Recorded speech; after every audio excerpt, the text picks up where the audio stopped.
Daawwattoota keenya agabadhaadhaa isiniin jennee kun giddugala istiidiyoo OMN irraa kan isinii darbaa jiru oduu guyyaa har'aatiin Asuman kumeetiin. Abbaa warraa Ayyantuu Mohammed kan ta'an obbo Salamoon Zallaqaa haadha warraa tiyya ayyaanaaf manatti dhiisee maatii kiyya bira deemus badii tokko malee na jalaa ajjeefamuun godaan isaa yoomiyyuu naaf hin qorre jedhan. Ajjeechaan isii irratti raawwatame yaadannoo seenaadha jechuun OMN itti himan.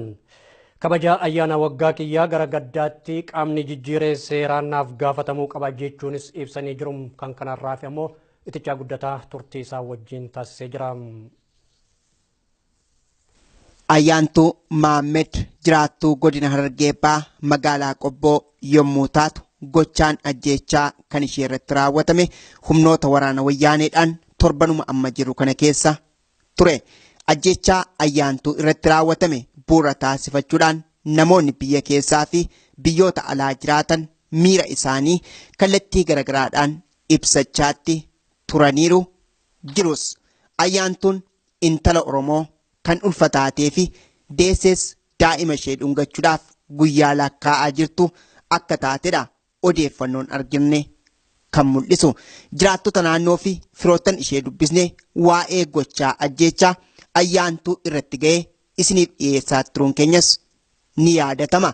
Akka maddeen odeeffannoo keenyaa gamasii jedhanitti Ayyaantuun harmee ishee fi obboleettii ishee deessee jirtuuf irbaata hojjettee isaan nyaachiste gara mana isheetti imalaa osoo jirtu humnoota waraana wayyaanee ishee gudeeduuf gaafatan waan diddeef walfalmii yeroo dheeraan booda akka rasaasaan ajjeefamtedha.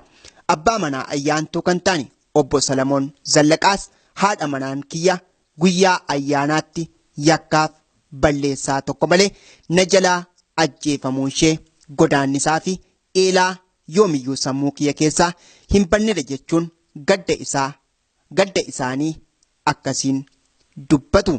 Ayyaantuun jimaadhaa dalagaa magaalaa keessatti jiru. Annaa haati isiitis biqilfatudha. Dalagaan isiitis dhaltee hulmaa ta'u jirtanii bakka ismaa citee warraas jiraachisaa warraas bulchaa. Naa jechuudha yeroo sanaan ayyaanaa fi karaa warraa kutee jira. Bakka galgala isiin manaa fi raataa fi kanaana qoonqoo dalagee ijoollee xixiqqootaniitiis fiixee karaa manaa osoo deemu jirtuudhaan jecha akkanaa itti hojjetama. Yommuu sana isin magaalaa keessa hin jirtan jechuudha. Magaalaa Qobboo keessa hin jirtanii yogguu gochaan kun irratti mudate.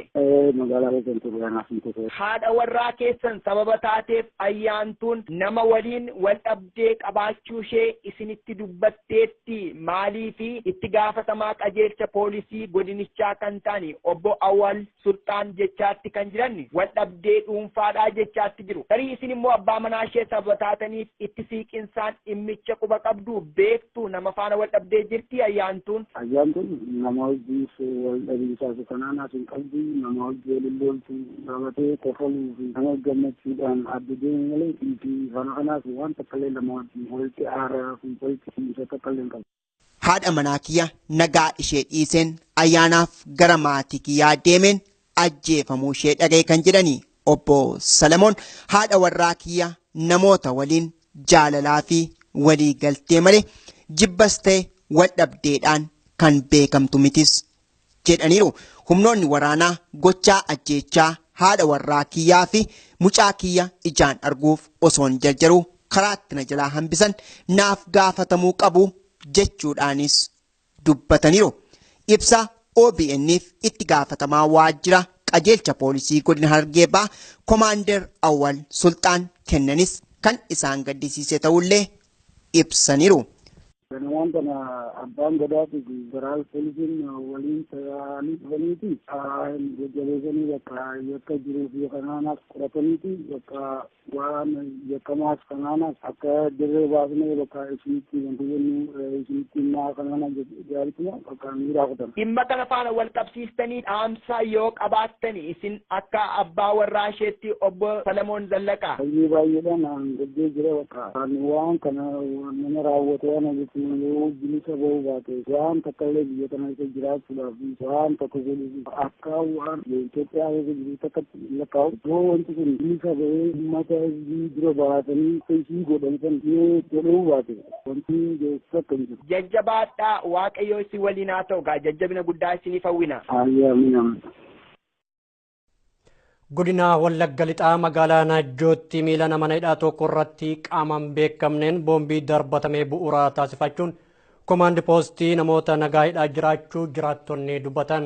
Guutuun gabaasa kanaa akka nutti dhiyaata. Kibxata darbee jechuun EBLA 10 bara 2018 mana hidhaa magaalaa Najjoo irratti qaamaan beekamneen boombii darbatameen wal qabatee namoonni nagaa hidhamaa jiraachuun himame.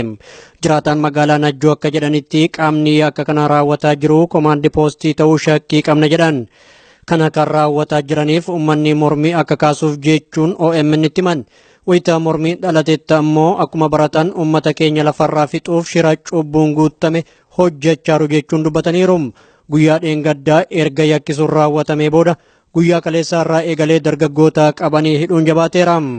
Kanneen tumamiinsa miidhamanii manni yaalaatti fudhatamanis jiraachuu namni kun ni dubbatu.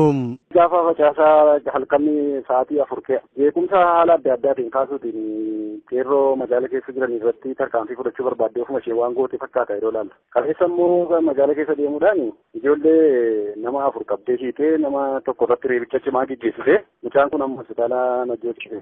Kana malees namoota suuraa obbo Lammaa Magarsaa fi Dooktor Abiy Ahmad qabu maxxanfatanii deemantu komaandi poostiin hidhamuu fi tumamaaru jedhan. Nama kana utumanni mooterii ofaa jiruuti mucaa kun mucaa dargaggeessa reefuu fuudhuudha. Mooterii mataa isaatii qabatee deema. Surraa Abiyyii fi surraa Lammaatu irra jira. Dhaabsisteedhuma waraanni dhaabsistee kanarraa baasichuu deettee irraa cistee booddee isa fuutee gara mana hidhaatti geessitee keessatti miidhaa hamaa irraan geesse. Reebdee gara qomasaa kana keessa miidhama guddaatti irraan geesse. Komaandi poostii sababa garaagaraa uumuun yakka nurratti raawwataaru kan jedhan jiraataan magaalaa Najjoo shira kanatti milkaa'uu akka hin dandeenye addeessaniiru. Warroonni hojii humnaa hojjechuudhaan uf jiraachisanillee hojjechuu hin dandeenye jedhan. Wixinee labsii yeroo muddamaa keessatti kan eerame sa'aatii murtaa'een ala socho'uun dhorgaa kan jedhamu sababa taasifachuun kan miidhaan hammaate. Kanaaf jireenya keenya jiraachuuf akkaan yaaddoo keessa seenneerra jedhan.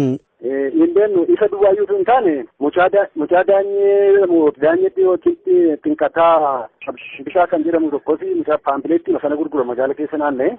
Gafkaan bulchaa nama mana namaa kontiinerii namaa eeguudha. Isas qabdee paampileetii sana seeftee ergasii booddee mana hidhaa keessa buusteessi mucichas mana hidhaa keessa namni eebbaa jedhamu tokkos immoo hidhamee jira.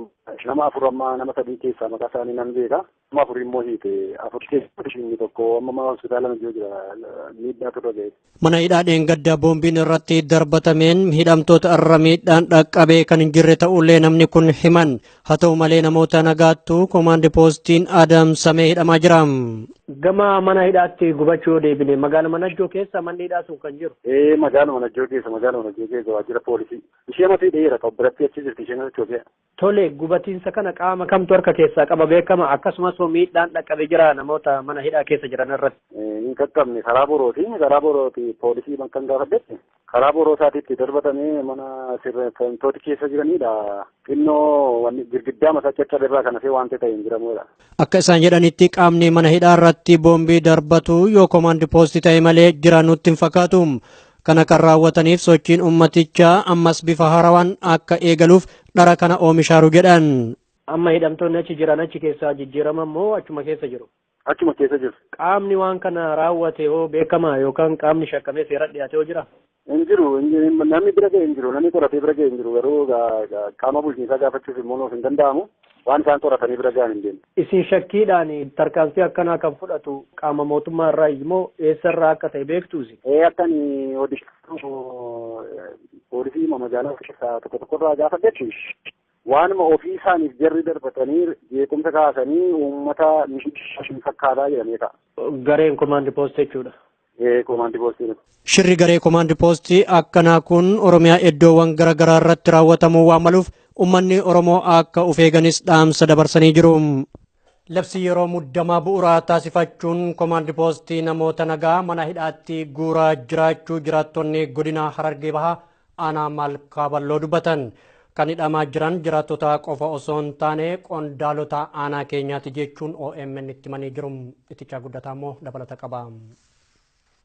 Jiraattonni godina Harargee Bahaa aanaa Malkaa Bal'oo humnoonni waraana wayyaanee labsii yeroo muddamaa bahe kanatti dhimma bahuudhaan miidhaa jajjaboo nurraan geessaatti jiru jechuudhaan dubbatanii miidhaa keessummeessaatti jiruuf sababni inni guddaan yakkaas ta'e balleessaa addaa nuyi akka jiraattotaatti ladagnee osoo hin taane mirga keenyaaf gaafanneedha jechuun illee komataniiru.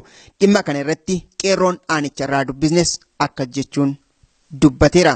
Godina Harargee Bahaa aanaa Malkaa Bal'oo keessatti akkuma beekamu gaafatamaa waajjira poolisii aanaa Malkaa Bal'oo Inspektar Dabalaa jedhamu abaa'otu aanaa keenya keessa jira jee koomaand poostii haamuudhaan kanaan duraas namoota barsiisaa Dachaa Gaammat itti gaafatamaa waajjira dargaggoo aanaa Malkaa Bal'oo kantiibaa magaalaa Ahmad Muktaar itti gaafatamaa waajjira nageenyaa Abiraam Yuusuf hunda qabsiise har'aan kana immoo magaalaa Harar keessatti Faayoo Muusaa jedhamtu hojjettuu waajjira dhaabbata Muradaa qadaate kanaan dura Dabalaa jechuudha listiin namoota 37 ta'e maqaa baasee koomaandii poostii hannuu isaa dhageenyee anis dabalatee isiin biyyaa baanee aanaa keenyarraa baanee Hararguma keessa jiraachaa turre har'aan kana immoo godina Harargee Bahaa magaalaa Harar keessatti argamii Inspektar Dabalaa fi Maammasaanii Adam isaantu agarsiisee waajjira maneedhaa magaalaa Hararitti qabanii amma jiraataa jiran jechuudha. Qeerroon kun itti fufuudhaan akka OMN'if himetti mootummaan wayyaanee gaaffii sabni Oromoo itti fayyadamummaa qabeenya isaa akkasumas kabajama mirga namoomaaf gaafachaatti jiru dhaabsisuuf tooftaalee garagaraatti fayyadamaa jiraachuu isaanis dubbata. Tooftaa wayyaaneen qabsoo sabichaa ittiin gufachiisuuf fayyadamaatti jiranis kanneen akka namoota nagaa reebuu hidhuu fi ajjeesuunis isaan ijoodha. Gochaan garaa jabeenyummaa akkasii kun immoo jaarraan amma jirru kanatti fudhatama kan hin qabnedha jechuunis qeerroon kun OMN'if ibseera. Reebichaa fi hidhaan baay'ee jabaatee itti fufee jira. Makiinaan ooraalii agaazii 8 dhufanii turanii ammallee jaajuma keessa magaalaa jaajaa keessa buufatanii jiranii namoota listiin kannameef kanaas akkasumaan adamsanii barbaadaa jiru. Hanga ammaatti gara namoota 12 olii qabanii jiru. Tarii namoota gammaa hidhamanii maqaa isaanii waa yaadattu nutti himuu dandeessaa laata? Sitti himuu nan danda'a.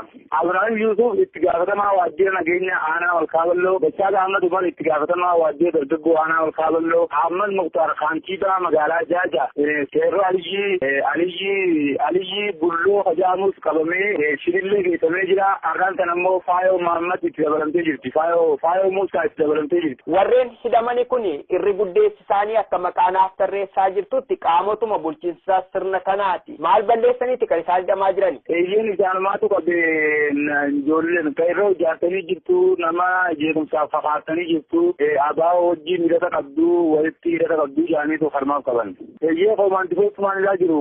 Ammas qabamee waajjira poolisii aanaa Malkaa Bal'oo irratti hidhamee jiru. Barsiisaa Gammachuu Soorii mana barumsa sadarkaa tokkoffaa Jaajaa elementarii irraa qabamee achuma inni jira. Ijoolleen aanaa Malkaa Bal'oo Araddaa Dirree Ilee Ayyaantuu irraa ijoollee hedduutu qabamee waajjira poolisii irratti hiraarfamaa jira. Ammaaf yaadachuu baadillee. Sabni Oromoo hooggansa biyyaaf muudamuu ilma Oromoo Dr. Abiy Ahmed abdiif jijjiirama guddaadhaan eegaatti osoo jiranii hidhaa reebichaa fi ajjeechaan ammas jabinaan kutaalee Oromiyaa bal'oo keessatti itti fufuun isaa abdii isaan irratti qabnu dukkaneessee jira jechuunis jiraattonni godina Harargee Bahaa aanaa Malkaa Bal'oos yaada isaanii OMN'if qoodaniiru. Lammiileen Oromoo naannoo Somaalee irraa shira xaxameen buqqifamanii magaalaa Sabbataa qubsiifaman rakkataa jiraachuu dubbatan. Gargaarsi maaliif nu taasifamuu dhabee jedhanii wayita bulchiinsa magaalattii gaafatanitti komaandi poostiin qabamanii kanneen hidhamanis jiraachuu OMN'if himanii jiru. Dabalanni oduu kanaa akkattaa nutti dhiyaata. Dhuma bara 2016 eegalee weerara daangaa Oromiyaa irratti geggeeffameen humna addaa poolisii naannoo Somaalee fi raayyaa ittisa biyyaatiin duula saba keenya irratti geggeeffameen namoonni 300tti dhiyaatan ajjeefamuun ni yaadatama. Miliyoona tokko olitti kan laakkaman ammoo qe'ee fi qabeenya isaanii irraa buqqifamaniiru. Naannoo Somaalee keessaallee humnaan buqqifamanii gara biyyaatti kanneen deebifaman gara 200,000tti akka dhiyaatan beekamaadha. Shira isaan irratti xaxameen kanneen gara Oromiyaatti deebifaman birmannaa lammiileen waliif taasisaniin haga tokko qubsiifamaniiru. Ammayyuu kanneen qubsuma dhabanii rakkataa jiranis hedduudha. Akka fakkeenyaatti kutaa bulchiinsa magaalaa Sabbataa kan qubsiifaman lammiileen Oromoo gargaarsa dhabuun rakkataa jiraachuu OMN itti himan. Waan eegatti deebiin kutuban amma guyyaa kudhan nyaatana sittinna hin agarre waan irratti hin firaashin hin waan takka akkuma sharara jira. Rakkoo isaanitti hammaattee jirtu ilaalchisuun bulchiinsa magaalattiitti iyyatanis furmaata dhabuu himan. Amma kaleessi ijoollee keenya waan hojjenne jedhanii waa gaggaafatanii bulchaa gaafannaan bulchaan kan hin danda'u bulchaan waa furmaata nu laatu jee. Dargaggoonni rakkoo irraa dhufuun rakkoo lammaffaaf saaxilaman kunniin yeroo gara yerootti gargaarsa gaafataa jiru. Waajjira bulchiinsa magaalaa Sabbataatti deddeebinus namni abbaa kanaa nuun jedhu dhabameera. Osoo asiif achi deemuun rakkoo isaanii ibsachaa jiranitti ammoo isaan keessaa dargaggoonni 20 komaandi poostiin qabamanii hidhamuullee namni kun himaniiru. Ijoollee nama gaafii gaafatanii gaafii nuuf deebisuu didan. Ammas dalagaa nu kennanaa dalagaa isin kan nuun ta'uu jeen dalagaa ijoolleen karra baatee bakka dalagaa uumamee ijoollee waatii wanni jibbannaan bakka ijoollee uummata bidaniituma uummataan walitti haranii fuudhanii kutan. Amma ijoollee nama 20 waajjira poolisii Oromiyaatti fayyadamee jiru amma. Akka namni kun jedhanitti lammiileen keenya naannoo Somaalee irraa humnaan buqqifamuun bulchiinsa magaalaa Sabbataa qubsiifaman marsaa lamaatti addaan qoodamuudhaan marsaan duraa namoota 50 ni ga'u. Marsaa itti aanutti warroonni dhufan ammoo gargaarsaan dagatamanii jiran. Magaalaawwan ollaa Sabbataa jiran kanneen qubsiifamanis haga tokko gargaaramaaru. Garuu nuti namoonni Sabbataa qubsiifamnee maaliif akka dagatamne nuuf hin galle jedhan. Wayita sabaa fi biyya keenyatti dhufne jennee gammannetti wanta nuti eegnetu nu mudataara. Garee gareedhaan deemnee hojii yoo barbaadannu ammoo komaandi poostiin hidhamaarra jechuun komii isaanii ibsataniiru.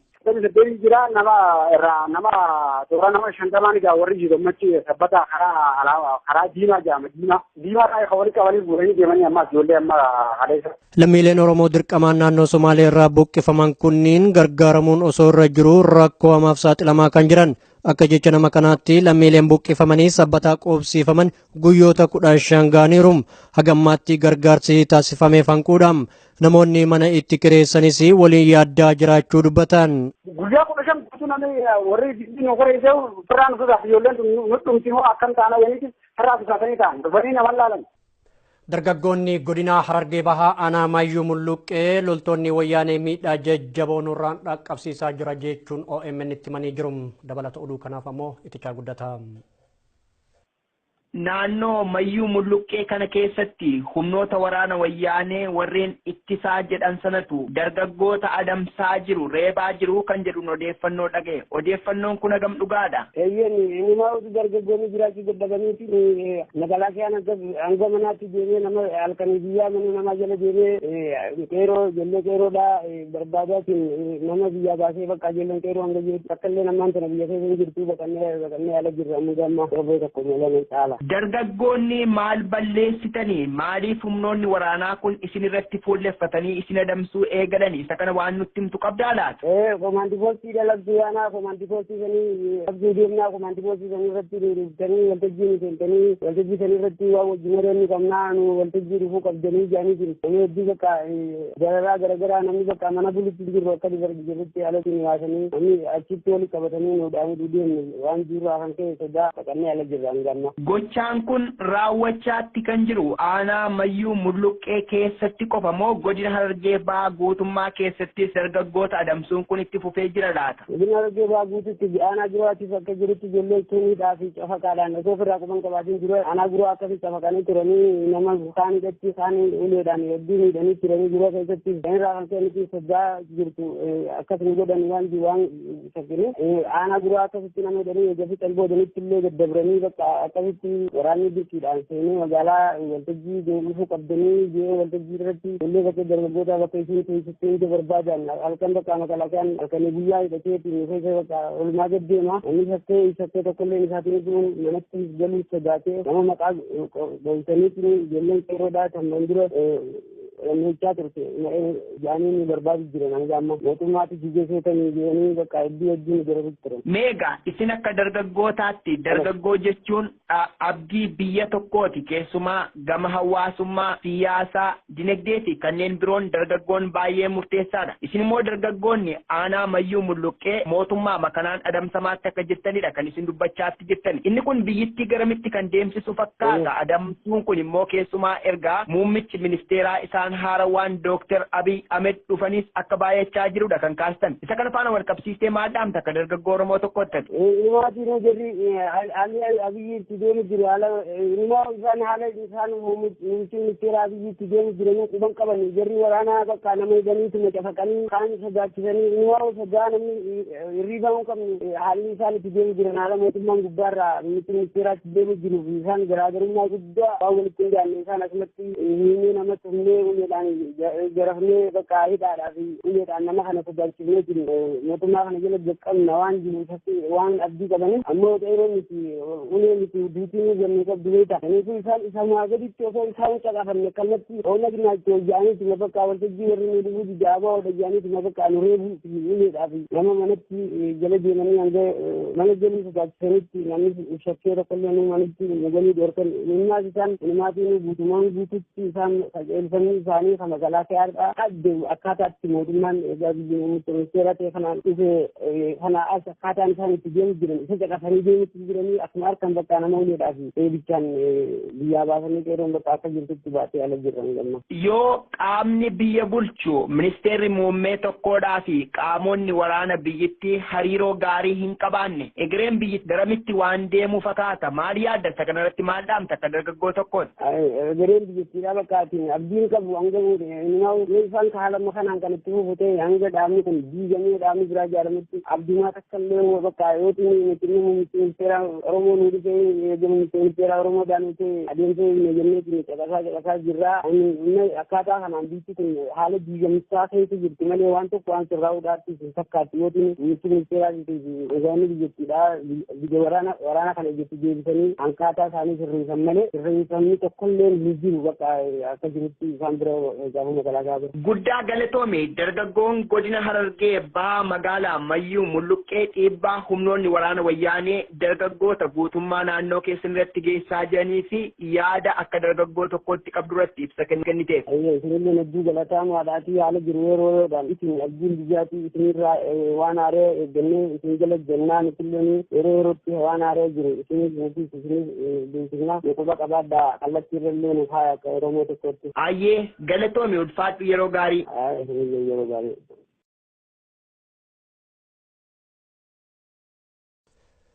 Egaan daawwattoota keenyaa oduun har'aaf jennee kanuma isinillee nu waliin turuu keessaniif galatoomaa jecha gama kiyyaan turtii gaarii.